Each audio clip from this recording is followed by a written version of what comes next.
During this reading lesson, we are going to be focusing on the skill of inference. So our learning objective is to understand the skill of inferences and justify inferences with evidence. To infer is actually one of our big 10 skills, so we will be focusing in on that today.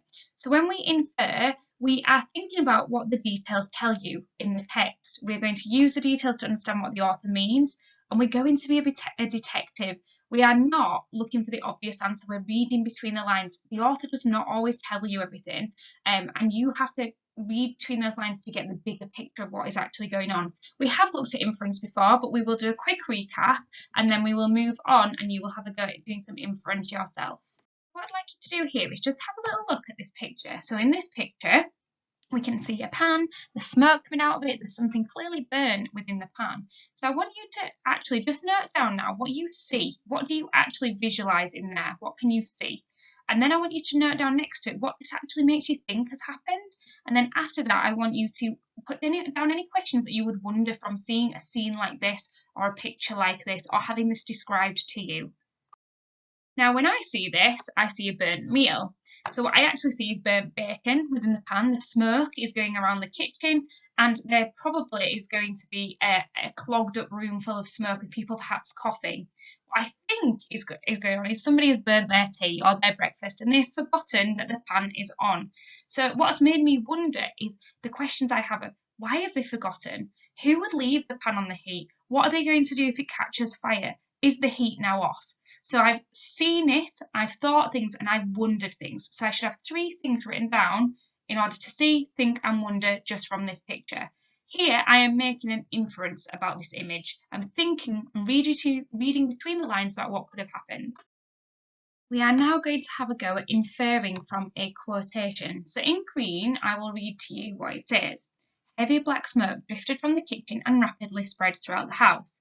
Hopefully you've made a little bit of a connection to what is going on in the picture before, but this time there's no mention of a pan. So what you need to do is be thinking about what you see.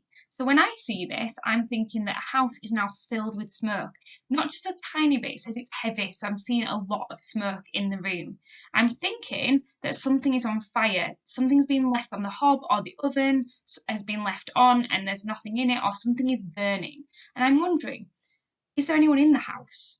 What could happen if the house is completely filled with smoke?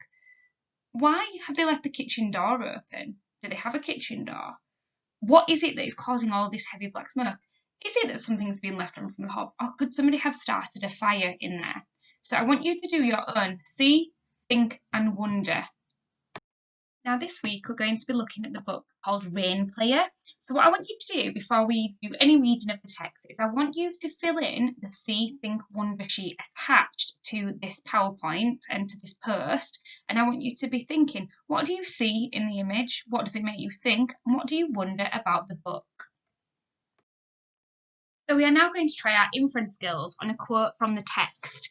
And this quote is taken directly from the book. So I will read the quote to you and then we're going to be detectives and try and figure out what we see, what we think and what we wonder.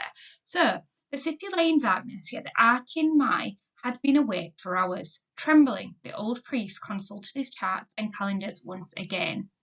So what do you see when you are reading this? What image is created in your head? Note it down. What do you think? So what do particular words make you think? Now, for example, I would focus on the darkness. It would make me think about the time of day. And the trembling. How does our character Arkin Mai feel? And he is a priest, as it tells us in the text.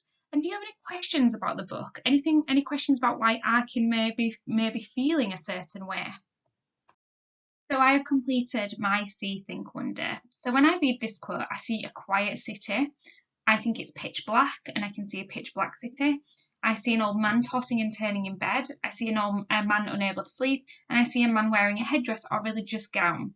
I think all the citizens are asleep because it says the city lay.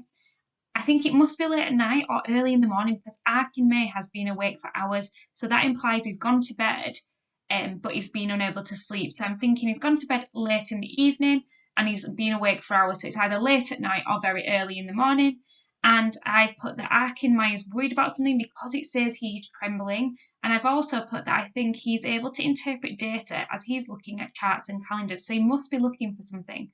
But what I wonder is, Is Arkinman scared something is going to happen soon as he's looking at calendars? So because he's looking at calendars, I am thinking that perhaps he knows a date when something is going to happen and he's starting to worry and that the date is coming up and it's becoming sooner and sooner. I have asked, why is Arkinmai trembling? I'm wondering, is he afraid? And what is he afraid of? And I'm wondering, why would a priest consult calendars? So is this something based on religion? So hopefully you have got a see, think and wonder too for this quote.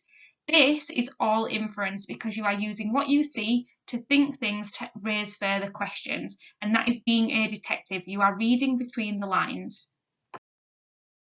This is your final task for this lesson, and I want you to try your inference skills on a quote from the text again, but this time independently.